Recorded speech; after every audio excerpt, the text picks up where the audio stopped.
Buenos días. Reciban todas y todos un saludo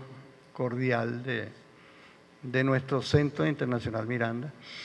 de todo el equipo que trabaja en esta institución. Hoy tenemos un tema bien interesante. Yo creo que es un tema fundamental en los momentos históricos que estamos viviendo, ¿no? Porque tiene que ver con la preservación de la vida en el planeta, con el equilibrio de todos los seres que habitamos este mundo, ¿no? Y para comentarnos este objetivo número 5 del Plan de la Patria, para hablarnos de él, tenemos a la profesora Gloria Guilarte, y vamos a leer su currículum, ¿no? O algo así como un currículum, pero muy bonito. Educadora egresada del Instituto Pedagógico de Caracas, luego de una intensa vida estudiantil como preparadora, líder, dirigente y militante de organizaciones políticas, contribuyó a organizar grupos excursionistas de naturaleza y de espeleología, hoy llamados de ecoturismo, y organizaciones con fines ambientales.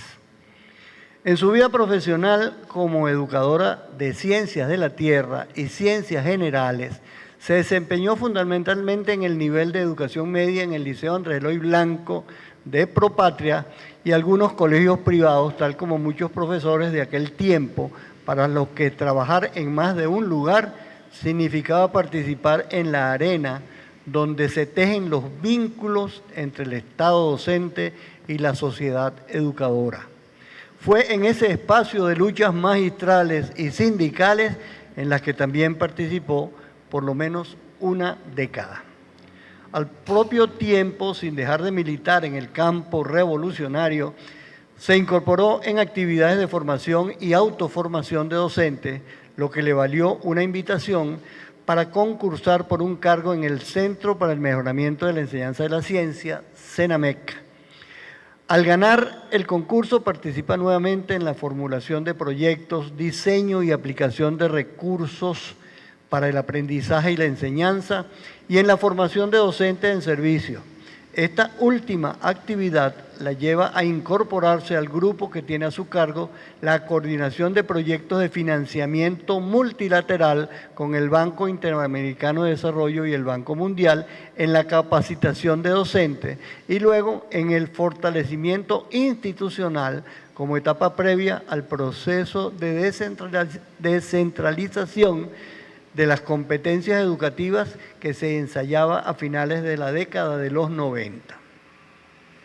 Todo ese trabajo de formulación y ejecución de políticas educativas lo acompaña con estudios formales de especialización en planificación y evaluación de proyectos y programas educativos,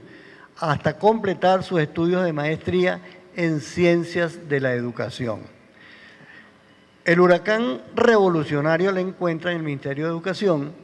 y al participar muy puntualmente en los planes de operaciones que se venían gestando desde 1992, se incorpora en la orientación de las comisiones de enlace, también al naciente proyecto de escuelas bolivarianas y de allí a la Dirección de Educación Básica, entre otras responsabilidades que asumió para las diferentes autoridades ministeriales en la gestión educativa a nivel central en esos primeros años de la Revolución. En estos años iniciales del siglo XXI, que decide participar en un concurso para la provisión de cargos en la Universidad Pedagógica Experimental Libertador, UPEL, desde donde cumple funciones en los programas de formación enseñando didáctica de la ciencia. Allí se mantiene hoy como profesora universitaria con una docencia integrada a la investigación, particularmente dedicada a los estudios culturales, y obtiene un doctorado en Cultura para América Latina y el Caribe. Mantiene lazos con organizaciones gremiales de los trabajadores y trabajadoras de la educación universitaria a fin de desarrollar el modelo de democracia participativa y protagónica. Participa en varias iniciativas para la formación política de trabajadores y trabajadoras en la industria petrolera PDVSA, la petroquímica Pequiven y el Instituto de Altos Estudios para la Energía IEE. Hoy nos acompaña en la Dirección de Participación Social y Desarrollo Territorial del Centro Internacional Miranda. Pero más allá de este extenso currículum, es una persona muy dedicada al estudio, con mucha responsabilidad, con sus convicciones políticas y con sus ideas pedagógicas. Así que dejo con ustedes a Gloria Guilarte Cisneros.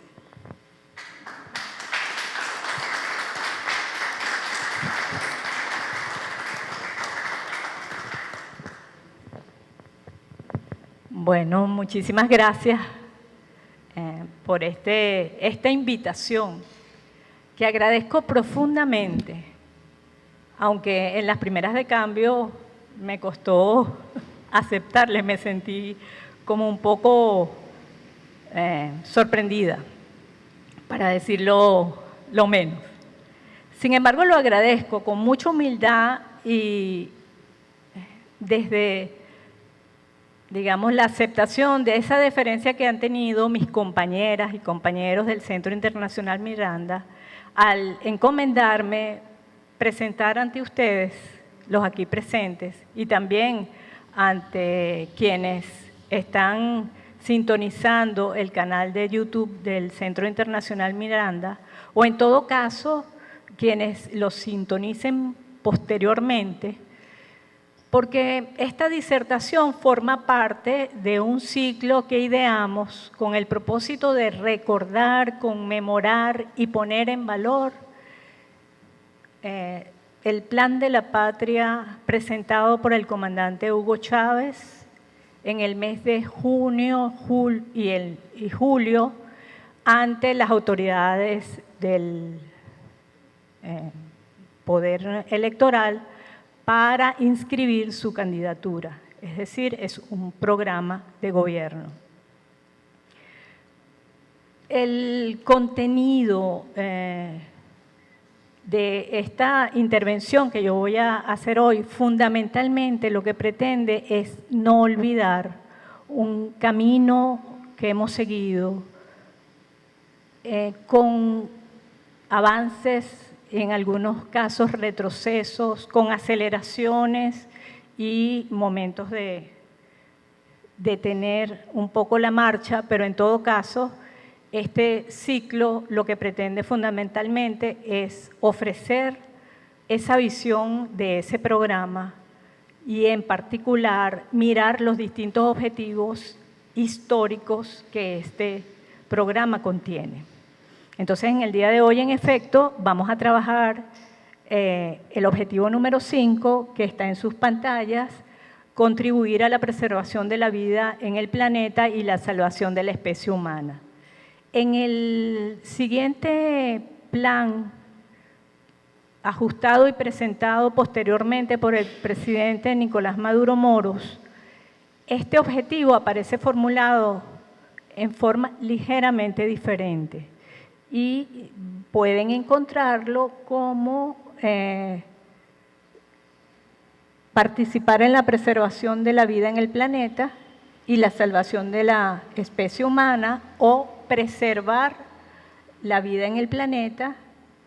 para salvar a la especie humana. Hay varias redacciones diferentes, pero en esencia, digamos, el mensaje va en dirección a la categoría vida como principio central del proyecto revolucionario. Quiero también señalar en este momento que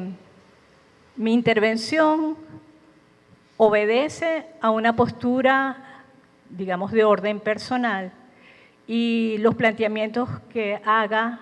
a partir de este momento son de mi única y entera responsabilidad. No está, digamos, el Centro Internacional Miranda representado en los planteamientos, porque en efecto no hemos acordado en absoluto ningún tipo de mensaje central que pudiera llevarse a través de mi intervención. Bueno, también les confieso que no deja de ser para mí un enorme reto presentarles unas pocas ideas en tan breve tiempo después de los magníficos ponentes que me antecedieron. Allí estuvieron Luis Felipe Pellicer, Humberto González Silva, Luis Brito García y Judy Valencia. De verdad no es poca cosa y es una cuesta a remontar. Por lo extraordinario de los ponentes, por, digamos, lo incisivo de sus planteamientos, pero en la medida que ellos iban desarrollando sus conferencias, me pude percatar, bueno, no solo del descomunal logro que habíamos alcanzado al haberlos tenido como ponentes de este Plan de la Patria en sus 10 años, sino porque pusieron de relieve un aspecto del Plan de la Patria que creo que es nuestro deber divulgarlo y convertirlo en una convicción para todo el pueblo venezolano, y es la enorme coherencia interna y consistencia del Plan de la Patria en sus objetivos históricos e incluso en sus objetivos nacionales. Prácticamente los conferencistas me sirvieron la mesa de lo que voy a hacer hoy, y bueno, para los que trabajan el tema culinario y gastronómico, prácticamente hicieron un mise en place. Es decir, me colocaron los ingredientes todos en su lugar para poder entonces preparar mi intervención. Quienes no hayan visto estas conferencias, sugerimos nuevamente visitar el canal de YouTube del Centro Internacional Miranda, donde ya están disponibles, tal cual originalmente fueron captadas, estas intervenciones. Bueno, les decía que este logro que hemos logrado, que hemos alcanzado, en mi opinión, pone de manifiesto la enorme consistencia y coherencia del Plan de la Patria. Se trata de una obra que, como veremos, no solo al presentar este quinto objetivo, sino también en las futuras conferencias que vamos a tener para cerrar el ciclo, expresa el carácter sistémico, integral del pensamiento de Hugo Chávez. Porque es una propuesta que trasciende lo meramente coyuntural. Insiste, y de su puño y letra, Hugo Chávez, que el Plan de la Patria orienta el tránsito para la refundación, como lo decía Judy Valencia, y para la radicalización de la democracia participativa y protagónica. Es un esfuerzo para restituir el poder al pueblo. Y ese es precisamente el desafío teórico que nos estuvo planteando Judy cuando nos expresó la necesaria diferenciación que debemos hacer entre proyecto nacional, plan de la nación, plan de desarrollo económico-social y, por supuesto, programa de gobierno. Lo subrayamos junto con ella porque se trata, en efecto, el Plan de la Patria sobre el cual vamos a estar trabajando como programa de gobierno que se desprende del proyecto estratégico Simón Bolívar. Precisamente se desprende de él, pero lo mantiene, digamos, como paraguas, como manto que lo acoge para afianzar y profundizar al cumplir paso a paso y en ciclos que responden a la consecución progresiva de unos fines que son supremos. ¿Cuáles son esos fines? Bueno, la independencia en el sentido de emancipación, tal como nos los comunicó Luis Felipe Pellicer. No es cualquier independencia. Y conseguir una patria en la que palpita ese sueño emancipador y esa resistencia, y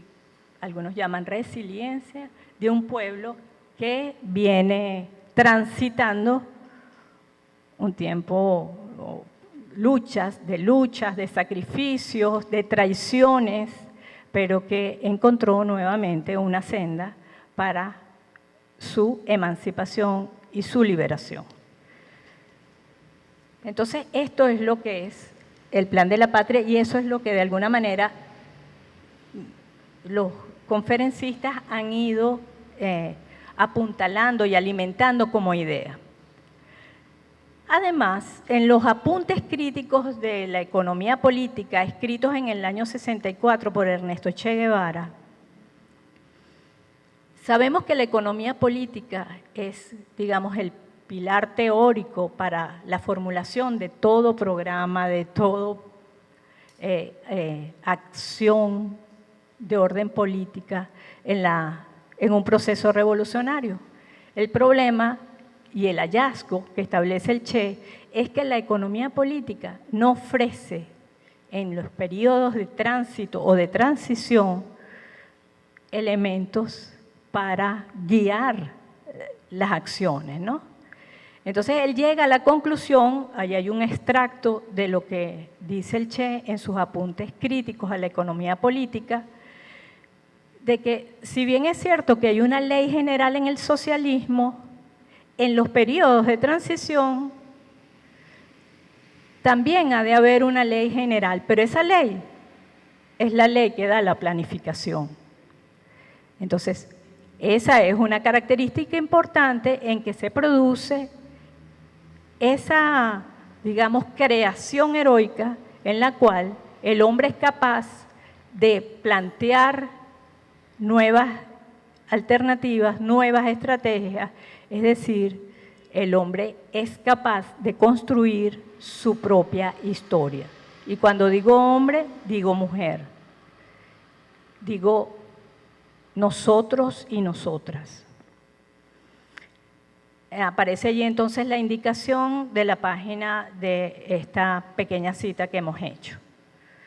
Yo estoy convencida, en efecto, que Chávez siguió esta idea en su experiencia vital, como conductor de un pueblo. Al, digamos, carecer, como también Fidel, al carecer de elementos proporcionados desde la economía política para construir el socialismo o para abrir brecha en el tránsito del capitalismo al socialismo, entonces Chávez se incorporó en las luchas revolucionarias, siempre estudiando y escribiendo y reflexionando para ir delineando y ajustando esa ley que le proporciona la planificación. Y es así, por lo cual yo aconsejo no, digamos, estudiar y leer el Plan de la Patria aisladamente, porque realmente se integra a un proceso progresivo y ahí está solamente una partecita que nos llega hasta 2012. Y muy probablemente por ser un modelo que intenta, digamos, abarcar algunas cosas, deja por fuera muchas más. Sobre todo el hacer, lo que se produce en la vida cotidiana de la gente, lo que hacemos cada uno de nosotros por impulsar el proceso, un proceso además que desata las fuerzas populares para poder conseguir sus propósitos, sus metas y objetivos. Entonces, bueno, allí arranca desde el 82, pero sabemos que son luchas que vienen de antes, ¿no? Y allí está entonces el sistema EBR, que más tarde es compendiado en el famoso libro azul. Tras el libro azul de la batalla, el libro del trabajo, el libro que se comparte, Bueno, pero también está la Agenda Alternativa Bolivariana, documento de propuesta patriótica para salir del laberinto y que surge como alternativa a la nefasta Agenda Venezuela. En cada una de estos folletos, que como decía Judy también, son folletos, no son libracos para tener en el escritorio. Y bueno, de hecho están gastaditos porque acompañaron el proceso de formación y de autoformación de colectivos, el trabajo permanente de revisión de para dónde vamos y cuál es la propuesta que nos estaba planteando el comandante en esos años. Bueno, allí está también otro programa de gobierno, el la primera periodo del presidente Chávez, que no sé si lo conocieron, pero los que ya pintamos canas hicimos mucho trabajo con este tipo de documentos. Es una propuesta de Hugo Chávez para transformar a Venezuela y allí está, por supuesto, incluido el proceso constituyente como una de las primeras medidas que estaban planteadas, ¿no? Entonces, bueno, por supuesto, a partir de todo este proceso y este proceso constituyente, aquí nos señalan el Plan de Desarrollo Económico Social que plantea los 5 equilibrios, pero también ese proceso está acompañado de un proceso constituyente donde se formó la Constitución, en el debate, en las calles propiamente, y allí entonces aparecen una serie de elementos que van a ser importantes y significativos para la fundación o los aspectos fundacionales y de raíz que van a estar en el Plan de la Patria. En la Constitución están los derechos ambientales, una novedad, y están además incluidos ciertos elementos relacionados con la necesaria formación de la población, la obligatoriedad de la educación ambiental, por ejemplo, el respeto a los ciclos biológicos y de los procesos del planeta. Bueno, entonces, digamos, este carácter procesual, diríamos, de lo que ha sido la revolución, también el Plan de la Patria expresa y nos parece importante con este ciclo no dejarlo de lado. Bueno, entonces, el Plan de la Patria no podría entonces analizarse en forma aislada porque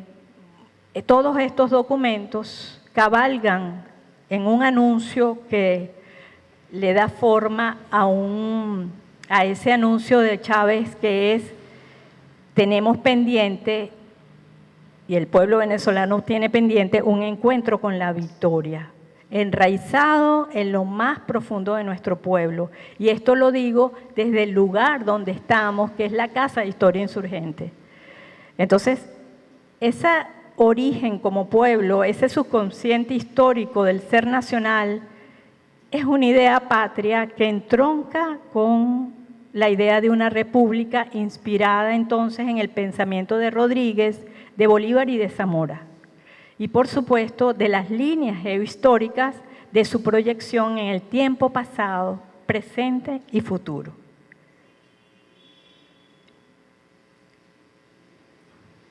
En esa imagen también es posible como presenciar esa visión que escribe de puño y letra el presidente Hugo Chávez en el Plan de la Patria, ese paso a paso pero sin aminorar el ritmo. Y es así como el centro son las necesidades humanas, pero no solo las necesidades básicas humanas, materiales, sino también las culturales, las ambientales, las políticas, en el perfeccionamiento incesante de la propuesta patriótica contenida en nuestra revolución. Bueno, también al proponer este programa, estaba convencido de que se estaba desatando una potencia, que es la potencia creadora y liberadora del pueblo a través de su participación protagónica. Y es por eso que se ve obligado a formular objetivos históricos, acompañados de objetivos nacionales. Yo pienso que este hecho, que ha sido duramente criticado, también muy incomprendido, algunos incluso lo califican de un eufemismo o un arrebato de grandilocuencia del presidente Chávez. Pero no hay duda de que si queremos transformar, digamos, y regresar a nuestro tránsito histórico, no podemos hacerlo sino con objetivos históricos. No se ha comprendido aún que estamos en el centro de una crisis histórica cuya dinámica exige ese avance de proceso de transformación. Ese avance liquida la histórica dominación, la histórica explotación y el histórico exterminio que atenta contra la vida de todos y de todas. Y esta tarea de dimensiones históricas no admite más demoras, sobre todo después de más de 2 siglos de lucha y de sacrificios para superar visiones simplificadoras y fragmentarias que, digamos, han caracterizado las agendas y las medidas fracasadas al detalle de variados planes, como la Agenda Venezuela, la Alianza para el Progreso, el Gran Viraje y los distintos shocks de esa vieja historia que termina donde comienza la nuestra, para retomar la senda que se truncó en el proyecto de Bolívar, de Miranda, de Rodríguez y de Zamora, y de tantos otros que resistieron y resisten, porque es la historia insurgente. Entonces, si leemos nuevamente los objetivos históricos que están allí, vamos a poder apreciar que en su conjunto están entretejidos. Los podemos leer de abajo a arriba, de arriba a abajo, saltando y alternando unos y otros, porque en efecto ese tejido es para conseguir lo impostergable, que es tener una patria independiente. Esa patria independiente requiere un cambio estructural y ese cambio estructural supone liquidar el modelo de sistema oprobioso que es el capitalismo por medio del socialismo. Ese sistema oprobioso es destructivo y salvaje y destruye la vida y es capaz de llevarse por los cachos a quien lo produce. Con la fortaleza de una diplomacia de paz, está chiquitica la letra, pero en todo caso, me gustaría que vieran que cada uno de los objetivos tiene elementos que apuntan en dirección a comprender por qué es necesario que se preserve la vida, porque el sistema existente e imperante es un sistema destructivo, es un sistema que no conduce a la paz planetaria y también es un sistema que destruye la posibilidad de independencia plena y patria soberana. Bueno, seguimos. Entonces, salvar a la especie humana, se pregunta la mayoría de los, digamos, descreídos y de los más conspicuos voceros de la oposición, no pueden comprender la naturaleza y la gravedad de la crisis de carácter sistémico que el problema ambiental y ecológico nos ha presentado. Por tal motivo, consideran que no es de su interés, consideran que el presidente de una nación como lo es Venezuela, no debería ser beligerante ante dichos problemas. Consideran que este esfuerzo de preservar la vida en el planeta no es de la incumbencia de un jefe de Estado, de una nación que está en la periferia del sistema mundo. Un profesor de la ULA y de la UNES, de nombre Jorge Forero, nos cuenta que en una visita que hizo uno de los candidatos contrincantes de Hugo Chávez, expuso en su campaña, en una visita que hizo al Táchira, una pregunta para los asistentes que rieron y lo acompañaron en su reflexión. El presidente Chávez dice, cito al candidato, que quiere salvar la humanidad. ¿Y a nosotros quién nos va a salvar? Era su pregunta. Más allá del carácter incalificable de esta sentencia, de esta pregunta y de esta duda, que en todo caso lo que puede mostrar es el solipsismo que caracteriza a este líder moderno, para decirlo menos, ¿será acaso que él y sus seguidores no forman parte de la humanidad? Uno se pregunta, ¿son de un género o una especie aparte a la especie humana? ¿Es que acaso el problema ambiental no tiene nada que ver con ellos y con las políticas de los estados para enfrentarlo, para mitigar el cambio climático, por ejemplo, o para proteger a la población de sus consecuencias? Este es un claro ejemplo que nos demuestra que parece no haber conciencia de lo que nos alertó fehacientemente Luis Brito García en su exposición respecto al signo de la Venezuela contemporánea. La Venezuela de hoy está posicionada, aunque no lo quieran reconocer, a escala mundial como una potencia, no solamente por sus recursos, una potencia energética, sino además un epicentro y referente geopolítico de Occidente y para otras naciones que se encuentran en el Oriente. Es,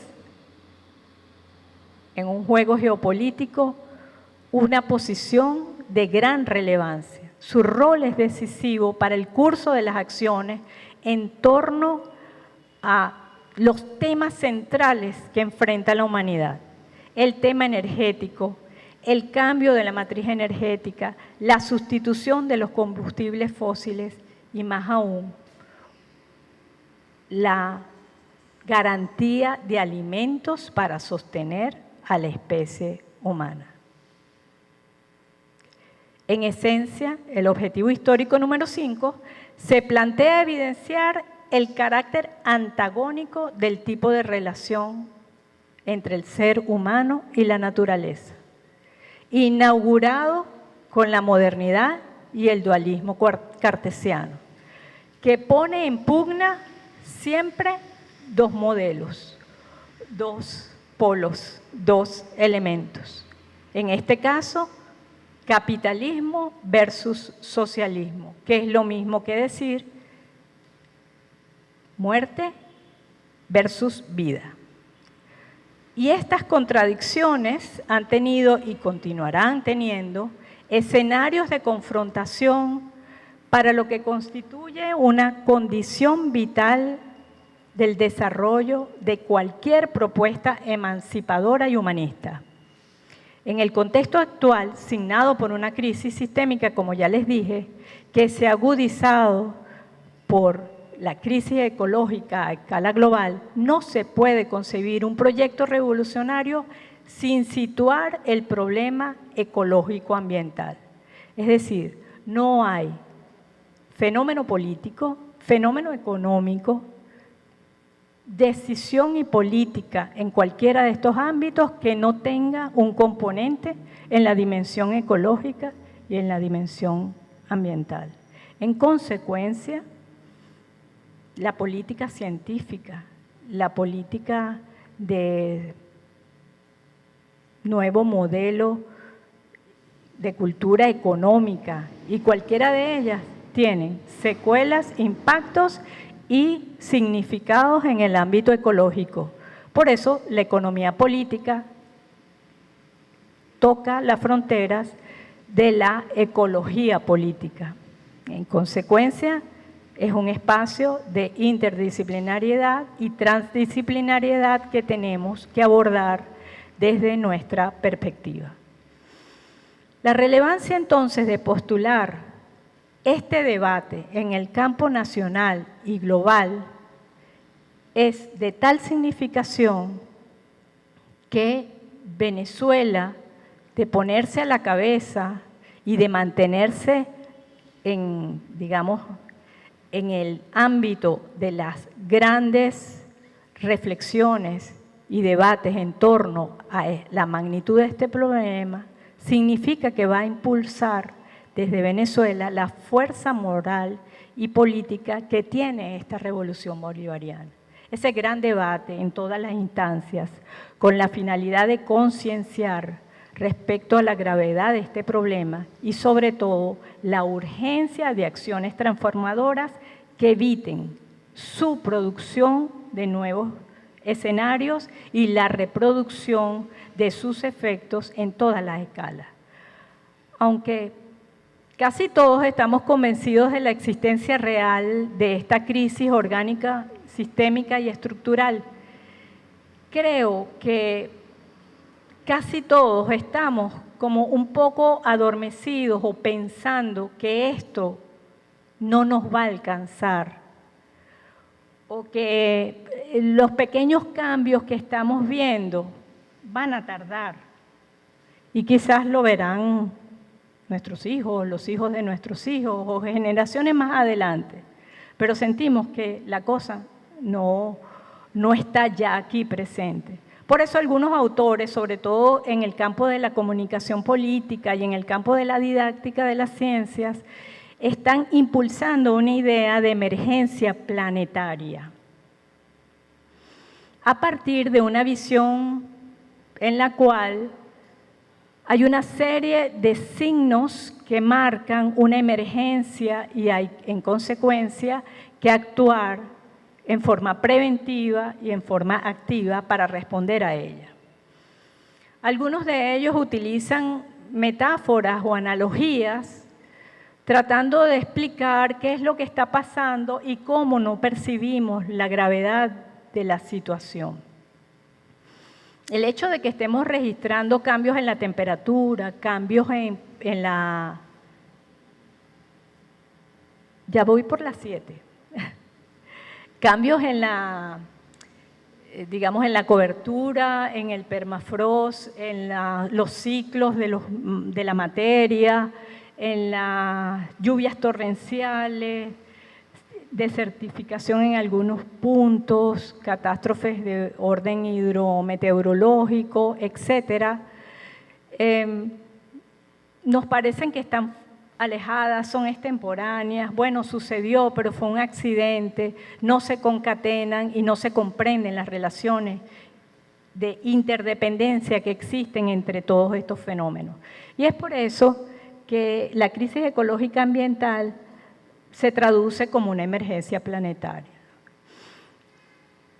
Daniel Hill y Amparo Vilches le gusta emplear una analogía utilizada también por Al Gore en su libro y en su película Una verdad incómoda,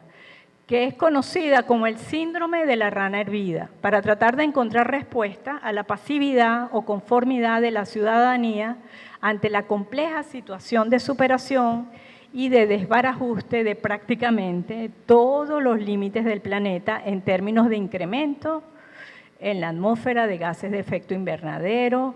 en el origen, ya podemos pasar a la 8, en el origen del agotamiento del ozono, la acidificación de los océanos, el derroche irracional del agua dulce y la desertificación por agotamiento de acuíferos, los cambios en el uso del suelo, el uso indiscriminado de fertilizantes, pesticidas y las prácticas intensivas del monocultivo con agrotóxicos o mediados por la reproducción transgénica de semillas. Todos estos elementos nos hablan de un grave desequilibrio en el que vastos grupos de la población se encuentran víctimas de sus efectos. Pobreza extrema, precarización del trabajo y formas precarias de reproducción material de su vida. Todos estos desequilibrios tienen causas eminentemente antrópicas, es decir, humanas, con lo cual estamos pasando, o parece que pasamos, del período Holoceno al Antropoceno, o algunos autores prefieren llamarlo capitalismoceno. Por ejemplo, ese es el nombre que le da algunos autores, ¿no? Es decir, los fósiles que hoy se están recaudando, las huellas del paso de la humanidad por el planeta, tienen en este momento la huella de la civilización de Occidente. Entonces esos chips, esos materiales que desechamos, esas sustancias que arrojamos al ambiente, esos microplásticos que no se destruyen, que están en la mayoría de los tejidos de los seres vivos, todo eso va a formar parte de los sustratos y la huella de nuestra acumulación va a constituir definitivamente un nuevo periodo de orden geológico. Según esta metáfora de la rana hervida, se puede cocinar una rana si tú le pones el fuego bajo y la metes en una olla y ella no se da cuenta y poco a poco va muriendo por el calentamiento progresivo. La moraleja de esta fábula está en que la rana debe darse cuenta a tiempo y saltar de la olla donde se encuentra. En efecto, nosotros tenemos el trabajo de hacer que la gente se dé cuenta de que nuestra olla está hirviendo, pero definitivamente no tenemos para dónde saltar. Entre otras razones, porque no somos Elon Musk, y podemos ver la siguiente, ni Jeff Bezos, ni ninguno de esos que están planificando sus viajes fuera del planeta para colonizar otros espacios. El mundo que tenemos es este. El planeta que tenemos es este. Por lo tanto, lo que más nos interesa es construir y nutrir los imaginarios para liquidar imaginarios negacionistas, las narrativas conservadoras, con acusaciones de catastrofistas a todos los que hablan del fenómeno que está sucediendo y que califican de radicales a quienes alertan sobre la situación. La generación de mecanismos que incorporan al mercado de valores para convertir en transacciones bursátiles los compromisos que se firman en convenciones y protocolos como el Protocolo de Kioto para la reducción de emisiones. Y de esto nos habló Humberto González, que nos decía cómo se está pagando en el mercado a los países que no emiten, no hacen emisiones con bonos que amortizan la deuda que tienen con esos mismos países productores de gases contaminantes y gases de efecto invernadero. Más recientemente, a partir de enero del 2021, ya entró en la cotización de la bolsa de Wall Street un índice Nazca para el agua. Sabemos que en buena parte de los países el agua es un patrimonio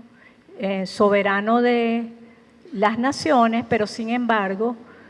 en el estado de California, donde primeramente se determinó este índice,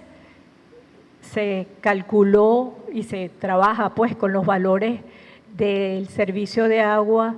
para las grandes corporaciones y los grandes consumidores, y de esa manera se está cotizando a futuro volúmenes de agua para cuando el agua escasee y se salven unos y otros queden sin ese indispensable y vital líquido. Entonces es importante también alertar acerca del fenómeno de la cooptación de las genuinas luchas sociales, por ejemplo, de los sin tierra, de los migrantes forzosos por razones climáticas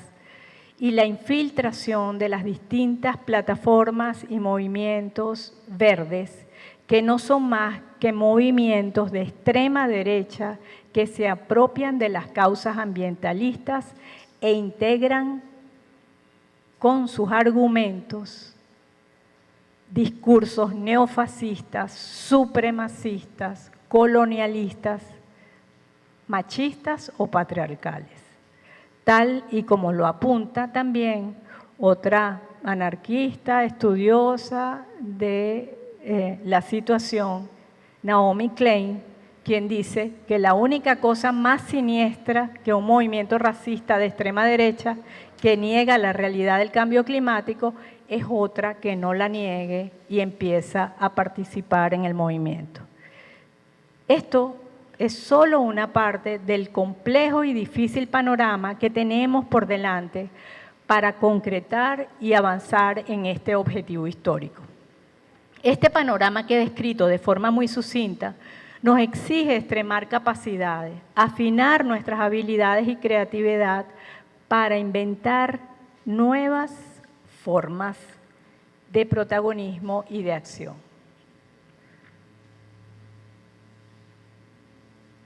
Nuevas formas de resistencia para establecer alianzas orientadas a una reconfiguración política y brevar de nuestra experiencia como pueblo que no ha sido borrado a pesar de los avances, de los tecnicismos, de las transformaciones, de enclaves, de nuevos modos de vida, de sustitución de prácticas ancestrales, porque allí tenemos la oportunidad de avanzar en dirección hacia los cambios que no son solo deseables, sino que son urgentes e impostergables. El ejemplo que está ahí es el ejemplo que pone en discusión a la comunidad científica del mundo capitalista y de Occidente, que es la famosa, se ve bien oscura, pero en todo caso es la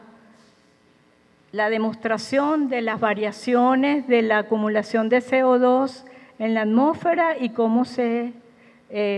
han ido variando, digamos, esa concentración en forma más o menos cíclica, lo que hace pensar que probablemente no estamos en este momento, sino en un nuevo ciclo. Pero la realidad es que, bueno, el crecimiento es exponencial y sale de todo rango. Muchos se preguntarán cómo es que se sabe la presencia de CO2 hace toda esa cantidad de años hacia atrás, pero la forma como se hace con el análisis de núcleos de hielo, el análisis de las cortezas de algunos troncos fósiles, entre otros. Bueno, pero ¿qué más podemos hacer? Se trata entonces de identificar y criticar el camino que justifica la violencia e incluso la muerte del otro distinto, no desarrollado, bárbaro, subalterno, que se resiste a montarse en el autobús de la modernidad, sometido de alguna manera para hacerlo entrar en razón. ¿Qué razón? La razón moderna. Un sacrificio de esos que se resisten, justificado por medio de todo tipo de medidas, entre ellas las sanciones y otras prácticas que justificadamente son violentas para salvar de la amenaza a los que sí son civilizados y portadores de la razón. En este planteamiento, que es importante, digamos, hacernos conscientes de él, se justifican cosas como, por ejemplo, la reciente masacre en la en la barda de Melilla, porque víctimas del cambio climático huyen de sus territorios en búsqueda de otras condiciones de vida,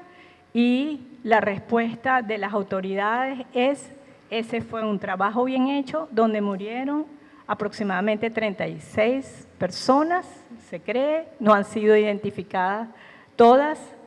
y aún se desconoce por razones de el encubrimiento, las razones de su muerte tan perversa, y el reconocimiento de Pedro Sánchez de que las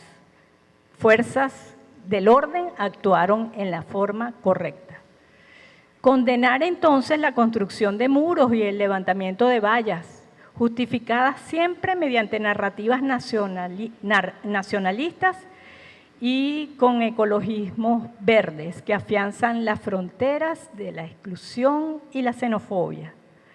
Repudiar la priorización del crecimiento económico y la maximización de las ganancias por encima del interés general de la población y por encima de la vida. Justamente la pandemia por COVID ha revelado en forma descarnada esas diferentes formas de actuación de los estados frente a la declaratoria de alarma. Muchos priorizaron el crecimiento económico sobre la vida de los habitantes, y las desigualdades de la población, fueron decisivas para el destino de los grandes segmentos que sucumbieron ante esta crisis sanitaria. Lamentablemente, se diseminó la matriz de que el virus, el SARS-CoV-2, es un virus altamente democrático que no discrimina posición social, posición política, color de la piel, etc. Pero la verdad es que los más afectados y los datos de los propios burós de ciudades, como por ejemplo la ciudad de Nueva York, establecen que el doble de muertes y fallecidos o de morbilidad se presentó en la población afroamericana y en la población hispana, es decir, migrantes que viven al margen del sistema de salud. De manera de que su impacto es dramáticamente desigual. Cuestionar la priorización de los intereses de las grandes corporaciones y el traslado de los costos y sacrificios para el rescate de estas en detrimento de la población. Realmente las actuales medidas de restricciones de uso de aires acondicionados, por ejemplo, y que no son muy buenos tampoco, que ayudan a elevar, digamos, la temperatura, pero las condiciones de vida de la población en esas sociedades de bienestar están sufriendo en este momento tremendamente el incremento de 1 grado de temperatura o 2 grados de temperatura en un año como este, que es particularmente extremo y caluroso. También las medidas que ya están formuladas son decretos que el próximo invierno la calefacción en los hogares debe estar restringida hasta la temperatura de 19 grados dentro del hogar o dentro, digamos, de los espacios de convivencia,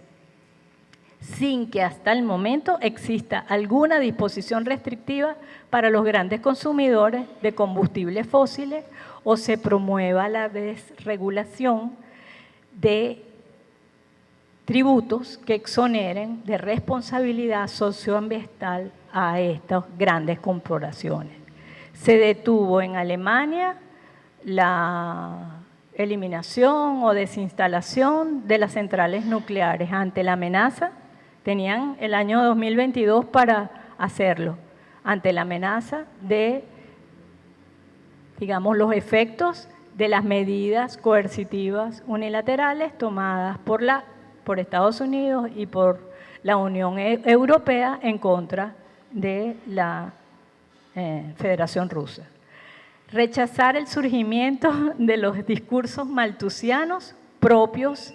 de ese ambientalismo reaccionario que establece que el planeta ya llegó a sus límites y en consecuencia hay que limitar la reproducción de la población. ¿Pero cuál población? No la población blanca, anglosajona,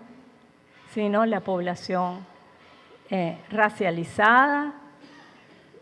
más pobre, ubicada en el hemisferio sur o en el sur global. Identificar y estudiar con sentido crítico las diferentes posturas ante el cambio climático, de las que apenas presento 4 entre las muchas con matices y combinaciones que mimetizan y las encubren. La primera de ellas, el cambio climático es una realidad que responde a los flujos naturales del calentamiento y enfriamiento cíclicos. O sea, no hay nada de qué temer. Ese ciclo comenzó, pero volverá a su punto más bajo. Otra, el actual incremento de la población mundial, la industrialización y la contaminación, la producción, ya va que esto está mal engrapado y sigo para acá, de alimentos, la explotación de los recursos naturales, se mantendrá sin variación hasta que lleguemos a los límites absolutos del crecimiento en la Tierra. Durante estos años, al llegar allí, habrá una extinción natural con la sobrevivencia de los más aptos. Y esos más aptos ya sabemos quiénes van a ser. La otra posición, bueno, podemos estudiar la historia ambiental del planeta y eso nos puede dar la clave para saber cómo se va a proceder en el futuro y cómo ciertas especies actuaron y se comportaron después de los desastres climáticos del pasado. Es decir, vamos a consultarle a los dinosaurios, por ejemplo,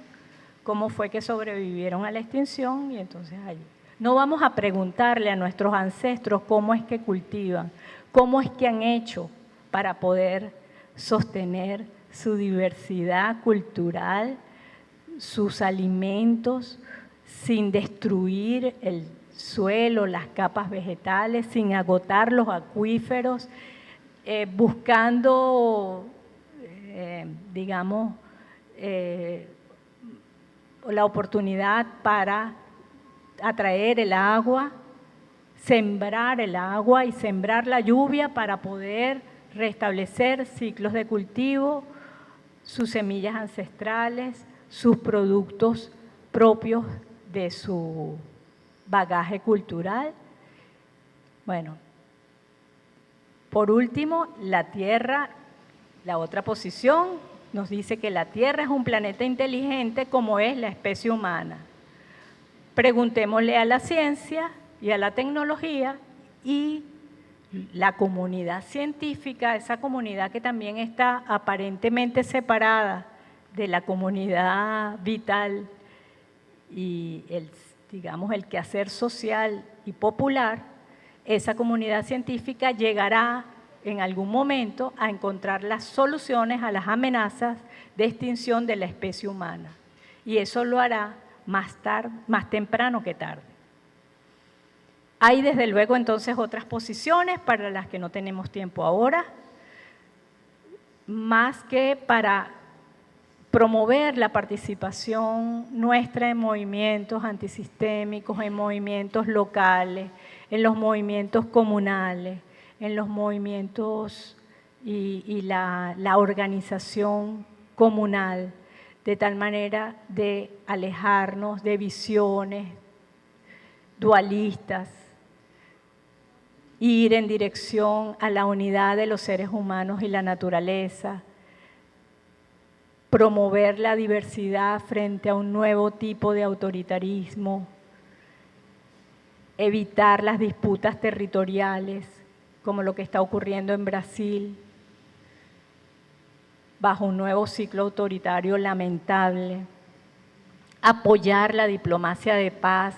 el respeto a la autodeterminación de los estados, los mecanismos e instancias de integración de gobiernos y de pueblos, y todo ello conduciría al reconocimiento de la pertinencia, la importancia, la necesidad y la urgencia de que todos los estados son instancias beligerantes de la política mundial que deben asumir responsablemente el problema ecológico desde una posición comprometida con el problema de la vida o la muerte para la humanidad. Hugo Chávez, en el 2009, asistió a la 15ª cumbre sobre el cambio climático y escuchando a los colectivos que manifestaban en los alrededores de la sede donde se llevaba a cabo esta cumbre en la ciudad de Copenhague, escuchó una consigna: no cambiemos el clima, estoy en la lámina 11, cambiemos el sistema. Y él agregó, y en consecuencia salvemos el planeta y preservaremos así la vida humana. En ese discurso que pronunció ante los mandatarios allí reunidos. Allí surgió la esencia de este objetivo largamente vislumbrado en la alborada de un nuevo mundo, de otro mundo posible.